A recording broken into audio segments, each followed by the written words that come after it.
आपकी company work कर रही है, तो कंपनी अपनी सारी फाइनेंशियल डिटेल किस में लिख कर देती है? कंपनी की सारी फाइनेंशियल डिटेल कौन से उसमें होते हैं, मतलब क्या बोल सकते हो आप? अरे यार सीधे मैं बता रहा हूँ, P&L अकाउंट में रहता है सारा डिटेल और बैलेंस शीट में रहता है। सही बात है गलत बात? तो एक नॉर्मल कंपनी जो होती है, जब एनुअल जनरल मीटिंग होती है ना, एजीएम होती है, तो उसमें अपनी balance sheet P&L share holder के सामने रखती है। सही बात है गलत बात है? अब क्या होता है, जब एजीएम खत्म हो जाती है तो विद इन 30 डेज, कितने दिन के अंदर? विद इन 30 डेज आपको अपने बैलेंस शीट एंड P&L की जानकारी आरओसी को देनी होती है। किसको देनी होती है? आरओसी को। तो सिस्टम क्या चलता था, इसके लिए एक फॉर्म भरा जाता था जिसको बोलते हैं ई फॉर्म AOC4। क्या ई फॉर्म AOC4? AOC का फुल फॉर्म होता है अकाउंटिंग ऑफ कंपनीज। पहले बताओ बात समझ आई कि नहीं आई? यस सर, आ गई। इसमें क्या था, लिमिटेड कॉलम होते थे, मतलब बैलेंस शीट P&L के हर एक डिटेल आप नहीं दे पाते थे। तो आरओसी को पता नहीं लगता था कि आप क्या क्या खर्चा कहाँ कहाँ कर रहे हो और कहाँ कहाँ से आपको इनकम हो रही है, क्योंकि AOC4 एक स्टैंडर्ड फॉर्म था जिसमें लिमिटेड कॉलम्स थे। तो XBRL का कंसेप्ट ला दिया गया इंडिया में, और ये कंसेप्ट बेसिकली अप्लाई होता है हर लिस्टेड कंपनी पर। किस पर? हर लिस्टेड कंपनी पर, या ऐसी कंपनी पर जिसका कैपिटल जो है 5 करोड़ के ऊपर है या टर्नओवर 100 करोड़ के ऊपर है। आप बताओ बात समझ आई कि नहीं है? Yes sir. तो अब इसमें सिस्टम क्या होता है कि जब इनकी एनुअल जनरल मीटिंग होती है, क्या होती है? एनुअल जनरल मीटिंग तो उसके 30 दिन के अंदर, कितने दिन के अंदर? 30 डेज के अंदर। 30 डेज के अंदर अभी भी ये AOC4 फॉर्म ही भरेंगे। कौन सा फॉर्म भरेंगे? AOC4 फॉर्म भरेंगे, पर ये XBRL लैंग्वेज में होगा। किसमें होगा? XBRL language. XBRL लैंग्वेज का होने का मतलब ये है कि आपकी जो बैलेंस शीट है और P&L है उसको एक सॉफ्टवेयर में डाल दिया जाएगा, जो XBRL सॉफ्टवेयर कहलाएगा। क्या कहलाएगा? XBRL software. Balance sheet P&L को XBRL सॉफ्टवेयर में डाला जाएगा। आपकी ये जो बैलेंस शीट एंड P&L के डिटेल्स है, ईच एंड एवरी डिटेल, ये कोड्स में कन्वर्ट हो जाएंगे। किसमें कन्वर्ट हो जाएंगे? कोड में। अब जैसे कोड में कन्वर्ट हो तो एक फाइल बन के निकलेगी जो XML फाइल कहलाएगी। क्या कहलाएगी? XML file. ठीक है, थोड़ा सा टेक्निकल लगेगा तो मेरे को बता देना सर, ये बात नहीं समझ आई। आपकी कंपनी अगर लिस्टेड है, या आपकी कंपनी का कैपिटल 5 करोड़ के ऊपर है, टर्नओवर 100 करोड़ के ऊपर है, आपको क्या करना है, अपनी बैलेंस शीट P&L को XBRL सॉफ्टवेयर में डालना है। ये परचेज करना पड़ता है, 5,000 रुपए तक का आता है। कितने तक का? 5,000। आप इसमें अपने बैलेंस शीट P&L को स्कैन करके डालोगे तो पूरे बैलेंस शीट P&L के डिटेल को कोड में बदल देगा और एक फाइल क्रिएट कर देगा। कौन सी फाइल? XML file. समझ आई? अब आपको क्या करना है, अपने ई फॉर्म AOC4 में इस XML फाइल को अटैच करना है। क्या करना है? XML फाइल को अटैच करना है AOC4 के साथ। करके इसको ROC के पास फाइल कर दो। किसके पास फाइल कर दो? ROC के पास। ROC को जब ये ई फॉर्म मिलेगा, ठीक है, AOC4 मिलेगा, तो उसके साथ इसको अटैच्ड क्या मिल जाएगा? XML फाइल, है ना? ये इसको डाउनलोड कर देगा और आपके कंपनी की ईच एंड एवरी इंफॉर्मेशन देख सकता है। Yes sir. समझ आया कि सिर के ऊपर से गया? आ गया। नॉर्मल कंपनियां क्या करती थी, AOC4 फॉर्म भरती थी, उसमें लिमिटेड डिटेल दे पाती थी। तो ROC को आपकी कंपनी में एकदम क्या हो रहा है पता नहीं लगता था। तो लिस्टेड कंपनियों के लिए और कुछ स्पेसिफाइड कंपनियों के लिए XBRL का कंसेप्ट लाया गया कि तुमको अपनी बैलेंस शीट P&L को XBRL सॉफ्टवेयर के थ्रू फाइनेंशियल कोड्स में कन्वर्ट करना पड़ेगा और इस फाइल को AOC4 फॉर्म के साथ अटैच करना होगा। अब जब ये ROC के साथ जमा करोगे तो इस फाइल को ये डाउनलोड करके आपका ईच एंड एवरी डिटेल को देखना चाहेगा। बात समझ आई कि नहीं? यस सर, आ गई। आ गई। तो अब XBRL क्या है, जैसा कि मैंने बोला, ये एक फाइनेंशियल लैंग्वेज है। जैसे आप बहुत सारी कंप्यूटर लैंग्वेज पढ़े हो बचपन में, सिमिलरली ये भी वैसे ही है। XBRL stands for extensible business reporting language. कौन सी लैंग्वेज है ये? Business reporting, extensible business reporting language. XBRL is a language for electronic communication of business and financial data, which has revolutionized business reporting around the world. आप बताइए इसमें कहीं कोई दिक्कत? नहीं सर। ठीक है, आपकी इंफॉर्मेशन को एक कोड्स में तोड़ देता है। किसमें तोड़ देता है? कोड्स में तोड़ देता है, ताकि कंप्यूटर उस भाषा को रीड कर सके। क्या कर सके? रीड कर सके। और जब ये डाउनलोड होती है तो एकदम नॉर्मल फॉर्म में ही डाउनलोड होती है, जैसे जो इंफॉर्मेशन है मिल जाती है। तो इसमें दो टर्म आपको पता होना चाहिए, एक पता होना चाहिए XBRL टैग क्या, XBRL टैग, और दूसरा होता है टैक्सोनॉमी क्या। XBRL टैक्सोनॉमीज। ऐसे क्वेश्चन एग्जाम में आते हैं तो इसको अच्छे से करना। क्या होता है बेसिकली कि अभी आपके जैसे देखो वर्टिकल या हॉरिजॉन्टल फॉर्म में बैलेंस शीट P&L बनी है, सही बात है, लाइबिलिटी हाँ सर। कॉलम दिख रहे हैं, लेकिन जैसे ही ये XBRL सॉफ्टवेयर के अंदर जाता है, किसमें जाता है, XBRL सॉफ्टवेयर। तो ये ना कोड्स में कन्वर्ट हो जाते हैं। आप ऐसे ऐसा कभी बनाया हो कि डॉस कमांड वमांड लाइबिलिटी नहीं। ऐसे ऐसे बनाया, एसेट्स ऐसे हाँ कंप्यूटर सर। हाँ बनाए हैं। टुकड़े टुकड़े में होती है, इसको टैग्स बनाना बोलते हैं। क्या होता है ये सब, टैग। अभी आप अपने हिसाब से पूरी बैलेंस शीट P&L में डेबिट क्रेडिट करके फॉर्मेट बना लियो, बहुत अच्छा करे। ऐसे सॉफ्टवेयर में जाएगा टुकड़े टुकड़े में, ऐसे हैश टैग कॉलम्स में टूट जाएगा, कंप्यूटर लैंग्वेज में कन्वर्ट हो जाएगा, और इसे ही XBRL टैग बोलते हैं। क्या बोलते हैं, XBRL टैग। ठीक है, ध्यान से सुनो। In XBRL information is not treated as static block of text और सेट ऑफ नंबर। यहाँ पे टेक्स्ट या नंबर नहीं होते, डेबिट क्रेडिट ऐसी एंट्रीज नहीं होती। Instead information is broken down into unique item of data, जैसे total liability is equal to 100। These data items are assigned markup tags that make them computer readable। जैसे markup tag ये होते हैं, ये जो ब्रैकेट्स लगे ना, ये लायबिलिटीज एसेट एसेट, इससे क्या होता है, कंप्यूटर जो होता है इन टैग्स को पढ़ पाता है। अच्छे से बात समझ आई कि नहीं है। तो यस टैग सर आ गई। कोड्स होता है जिससे आपकी इंफॉर्मेशन को कंप्यूटर रीड कर पाता है। ईमानदारी से बोलो, टैग का मतलब समझ आया कि नहीं है, यस सर। अच्छे से है कि आधा अधूरा है, अच्छे से। कोई तकलीफ नहीं। दूसरा वर्ड होता है टेक्सोनॉमी। क्या होता है, टैक्सोनॉमी। टेक्सोनॉमी मतलब होता है XBRL की लैंग्वेज। ऊपर ये टैग का मतलब क्या था, XBRL का कोड था, क्या था, कोड। कोड था, कि पूरी इंफॉर्मेशन को किस में तोड़ देता है, अलग अलग कोड्स में तोड़ देता है, जो कोड्स में। रीड कर पाता है। जब आप XBRL टैक्सोनॉमी बोलते हो तो टैक्सोनॉमी का मतलब डिक्शनरी होता है एक तरह से। हर देश में अकाउंटिंग लैंग्वेज या अकाउंटिंग स्टैंडर्ड अलग अलग है कि नहीं है, ये बताओ। Yes sir. तो XBRL सॉफ्टवेयर में पहले से अपलोड कर दिया जाता है कि किस देश की अकाउंटिंग होने वाली है, कहाँ के अकाउंटिंग स्टैंडर्ड फॉलो होने वाले हैं। तो जैसे आप बैलेंस शीट P&L को XBRL सॉफ्टवेयर में डालते हो, वो तुरंत रिकॉग्नाइज कर देता है एक एक टैग को, एक एक वर्ड को, क्योंकि पहले से उसमें पूरा डिक्शनरी टाइप से डिटेल डाल दिया गया। बात नहीं समझ आई तो आप व्हाट्सएप यूज करते हो ना, आप व्हाट्सएप यूज करते हो नहीं करते हो, सभी लोग हाँ करते सर। हैं ना। तो हाँ। WhatsApp में क्या होता है, पहले से लैंग्वेज स्टोर्ड रहती है।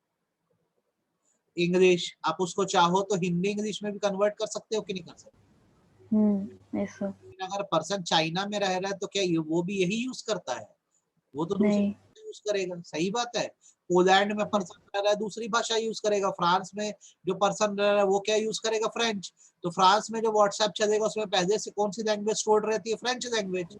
फ्रेंच। इंडिया में क्या करते हैं, हिंदी इंग्लिश या इंग्लिश लैंग्वेज स्टोर करके देते हैं। तो XBRL टैक्सोनॉमी मतलब होता है हर देश देखो अलग अलग स्टैंडर्ड यूज कर रहा है, सबका रिपोर्टिंग पैटर्न अलग है, हर जगह जो होता है एसेट लायबिलिटी की डेफिनेशन अलग है। तो XBRL में जो जो शब्द होते हैं, हर शब्द के एक मायने होते हैं, उसे ही XBRL टैक्सोनॉमी बोलते हैं। कंफ्यूज हो गए कि समझ आए, ईमानदारी से बताओ टैग और टैक्सोनॉमी में डिफरेंस। टैग मतलब कोड्स है, ठीक है, जैसे आप इंफॉर्मेशन को डालोगे उसको कोड्स को टुकड़े टुकड़े बांट देगा। और टैक्सोनॉमी मतलब होता है XBRL की लैंग्वेज जो हर देश में अलग अलग होती है। हमारे यहाँ जिस चीज को एसेट बोला जाता है शायद किसी और देश में कुछ और बोला जाता होगा। तो XBRL सॉफ्टवेयर जब क्रिएट किया जाता है तो उन लैंग्वेजेस को देखकर किया जाता है कि किस देश में इस्तेमाल हो रही है। बात समझ में यस सर। नहीं है, हाँ क्लियर है। कोई तकलीफ, तो आपको ये एग्जाम में दोनों के बीच का डिफरेंस बिटवीन पूछता है, बहुत इंपॉर्टेंट चीज है। टैग और टैक्सोनॉमी कर पाओगे कि नहीं कर पाओगे, हाँ या नहीं। Yes sir. बाकी लोग हैंड रेस करो बेटा, ये बनेगा कि नहीं आपसे टैग और टैक्सोनॉमी, बताओ।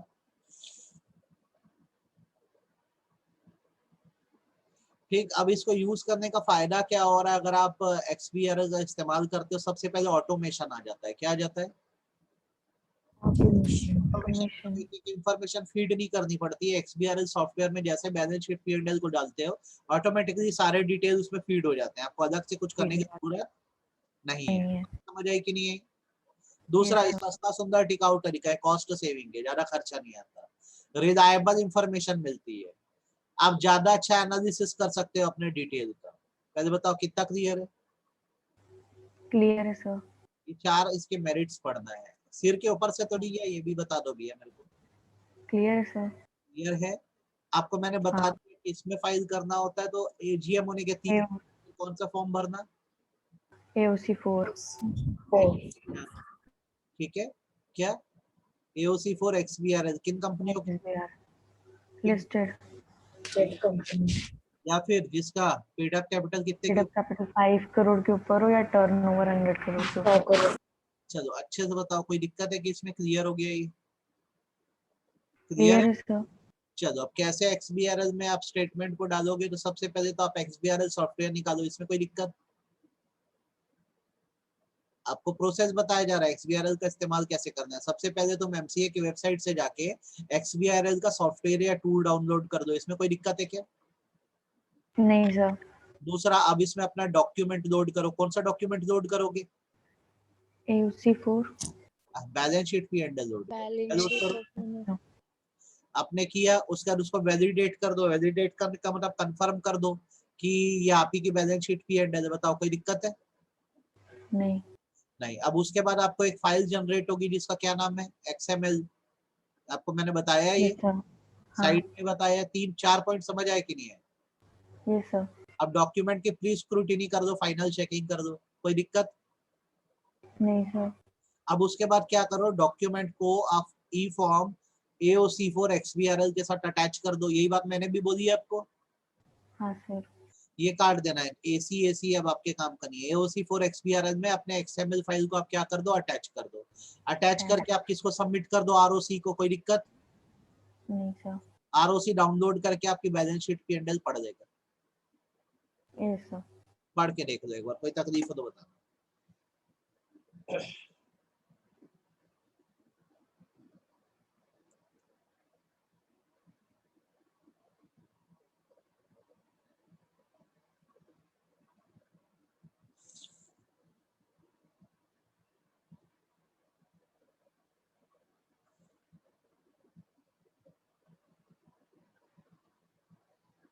Clear है sir. बनेगा पूरा हाँ. एक्सबीआरएल ए टू जेड समझ आ गया कि नहीं आया, ये बताओ Yes sir. अच्छे से।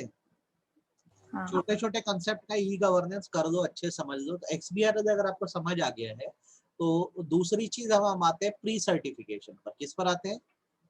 Pre-certification. आपको एक बार मैं दिखा दे रहा हूँ प्री सर्टिफिकेशन क्या होता है, ताकि आपके मन में कोई डाउट ना रहे। एक मिनट रुको बस।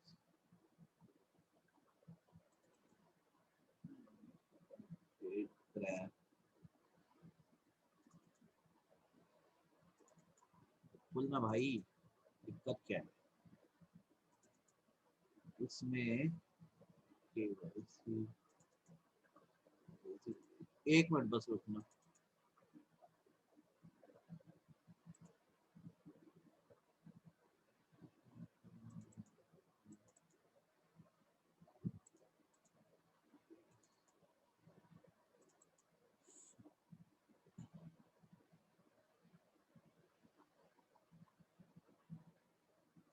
आपको एक बार शो कर दे रहा हूँ ताकि आपके मन का ना कोई डाउट ही ना रहे।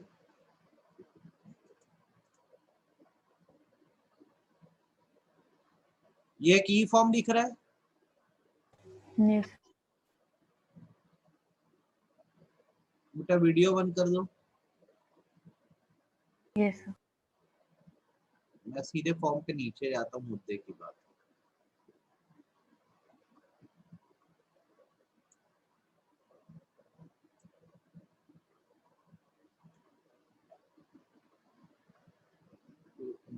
ये फॉर्म का बस मुझे 1 मिनट दो, है ना?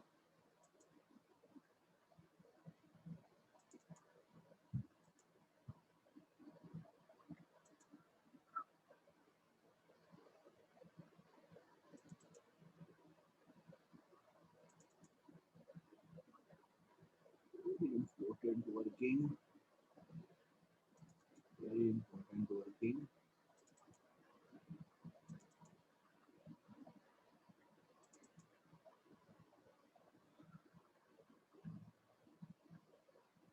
क्या तुम लोग को एक बार दिखा दूंगा तो ये पूरा ई गवर्नेंस का चीजें आपको समझ आ जाएगी।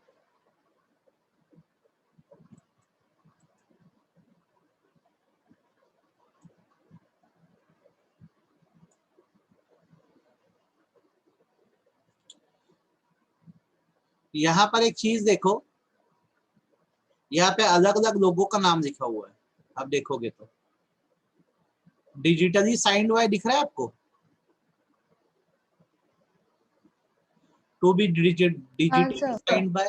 कभी भी कोई भी ई फॉर्म होता है तो उसमें क्या करना होता है, बेसिकली सिग्नेचर लगती है। क्या लगती है? सिग्नेचर। किसी फॉर्म को सर्टिफाई करने के लिए, तो इसे ही प्री सर्टिफाई करना बोलते हैं। क्या करना बोलते हैं? Pre certify. प्री सर्टिफाई करने से क्या होता है, बेसिकली फॉर्म को एक वैलिडिटी मिल जाती है कि फॉर्म में कुछ भी गड़बड़ नहीं है, फॉर्म बिल्कुल सही है। पहले बताओ मेरी बात समझ आई कि नहीं आई, मैंने क्या बोला? हाँ सर। क्या समझ में आया? सर कि प्री सर्टिफाई करने से उसको एक वैलिडिटी मिल जाती है फॉर्म को। ठीक है, तो हमको इससे क्या काम है ये बताओ, प्री सर्टिफिकेशन से हमको क्या सर काम, हमको क्या मतलब है प्री सर्टिफाई करने से? ये देखो, ये लास्ट का हिस्सा देख लो आप, इससे बात समझ आ जाएगी। ये डायरेक्टर अपॉइंटमेंट का फॉर्म है, ठीक है। क्या होता है यहाँ पे, क्या लिखा है देखो, to be digitally signed by, right, यही लिखा है। Yes sir. हाँ कंपनी के डायरेक्टर ने अपना साइन यहाँ पे मान लो लगा दिया, ठीक, कंपनी ने तो अपना काम कर दिया, लेकिन ये एक ऐसा फॉर्म है जिसपे आपको सर्टिफिकेट लगता है। क्या लगता है? सर्टिफिकेट। मतलब जब तक आप इस फॉर्म को एक chartered accountant in whole time practice से, या cost accountant in whole time practice से, या company secretary in whole time practice से साइन नहीं कराओगे, तब तक ये फॉर्म जो है सबमिट नहीं होगा। क्या नहीं होगा? सबमिट नहीं हो। इसे प्री सर्टिफाई करना बोलते हैं। तो प्री सर्टिफिकेशन एक्टिविटी होती है जो एक होल टाइम प्रैक्टिस में बैठा प्रोफेशनल ही कर सकता है। बहुत सारे फॉर्म ऐसे हैं जो तब तक सबमिट नहीं हो सकते जब तक वो प्री सर्टिफाई ना हो। क्या ना हो? प्री सर्टिफाई ना हो। तो मेरी बात कितनी समझ आई ये बताओ? आ गई सर। आ गई। तो अब आपको ये पता होना चाहिए कि किन किन फॉर्म में आज की डेट में प्री सर्टिफिकेशन लगता है। मतलब आपको एक कंपनी सेक्रेटरी से, चार्टर्ड अकाउंटेंट से, या कॉस्ट अकाउंटेंट इन प्रैक्टिस से क्या करवाना होता है, सर्टिफिकेशन करवाना होता है। जैसे अगर आप रन भरोगे, क्या भरोगे, रिजर्वेशन अंडर यूनिक नेम, ये क्यों अभी काम आता है? नेम चेंज में। किसमें काम आता है?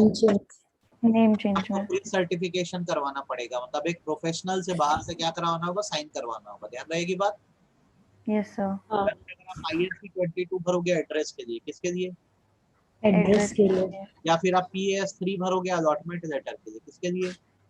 अलॉटमेंट के लिए। आप SH11 भरोगे बायबैक के लिए। जो जो टिक करा रहा हूँ वो याद रखो, जो आप पढ़े वो पढ़ो। रन याद रहेगा, 22 याद रहेगा, PAS 3 याद रहेगा, SH11 याद रहेगा।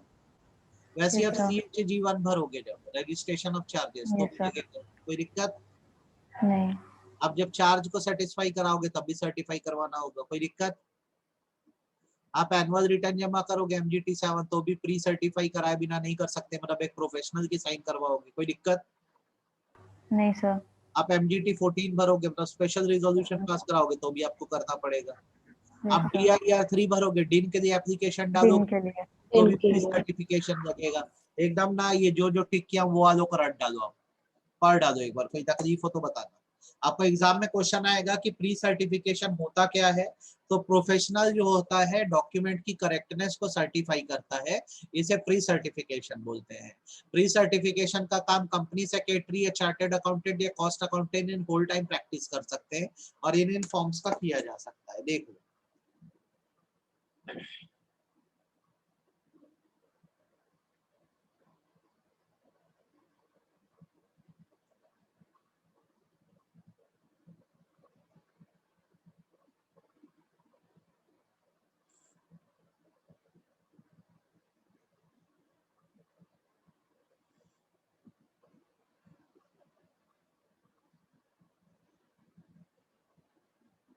Yes sir. अच्छे समझ आया कि दिक्कत है? आ गया। आज क्या क्या पढ़े क्लास में? XBRL समझ गए हो? Yes sir. आपको प्री सर्टिफिकेशन समझ आया कि नहीं आया? हाँ सर आ गया। आ गया। अब यहाँ पे देखो, जब आप ई फाइलिंग करते हो, कोई फॉर्म भरते हो, तो उसमें इंपॉर्टेंट टर्म्स क्या होते हैं उस पर आ जाओ, ठीक है। फॉर्म में ही देख लो एक बार, हम समझ आ जाएगा और इसको एकदम रट जाना चाहिए आपको, ये सब होता है। यहाँ पे क्या लिखा हुआ है देखो, पहली बटन कौन सी बनी है, क्या लिखा है बटन पे, फ्री सर। प्रीफिल। प्रीफिल का मतलब होता है जब आप किसी कंपनी का सिन नंबर डालते हो, क्या डालते हो, सिन नंबर, सिन नंबर डालते हो, या किसी कंपनी का डिन नंबर डालते हो, क्या डालते हो। डिन नंबर। अब जैसे प्रीफिल बटन दबाते हो, अपने आप पूरा डिटेल फिल हो जाता है, आपको कुछ नहीं करना होता, बस फॉर्म इंटरनेट से कनेक्टेड होना चाहिए। जब आप सिन या डिन नंबर डालो और प्रीफिल बटन को आप दबाते हो, तो अपने आप ये डिटेल फिल हो जाता है, आपको हाथ से भरने की जरूरत नहीं होती।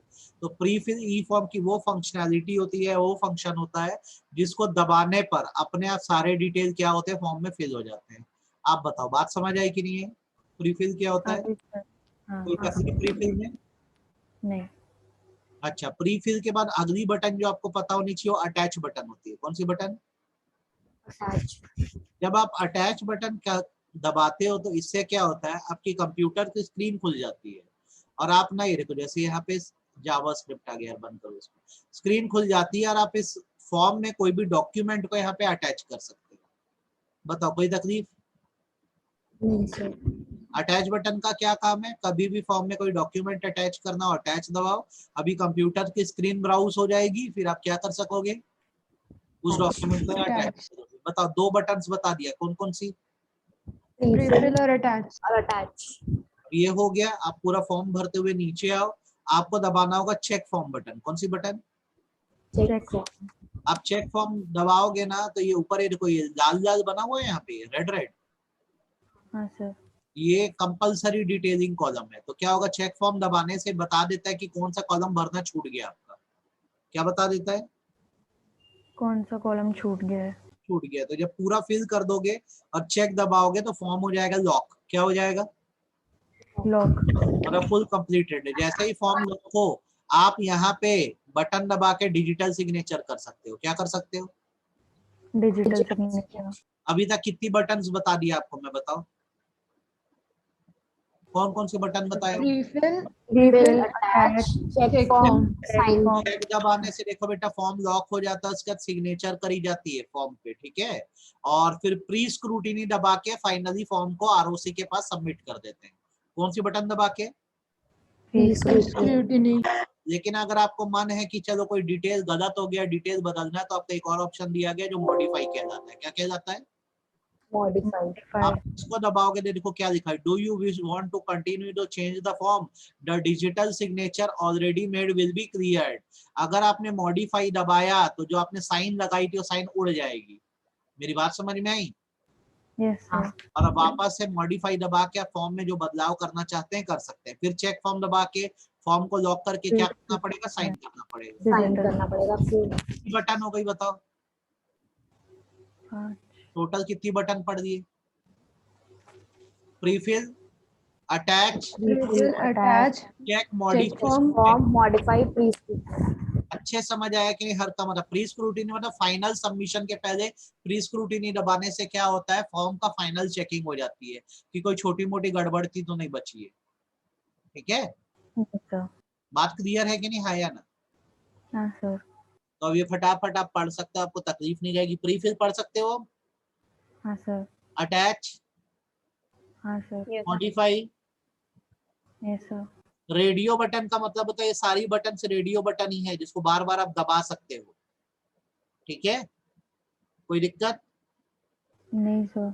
उसके बाद जो जो बोल रहा हूँ वही वही पढ़ना। चेक फॉर्म बन जाएगा, यस सर। प्री स्क्रूटिनी, बन जाएगा। सबमिट। सबमिट। Yes sir.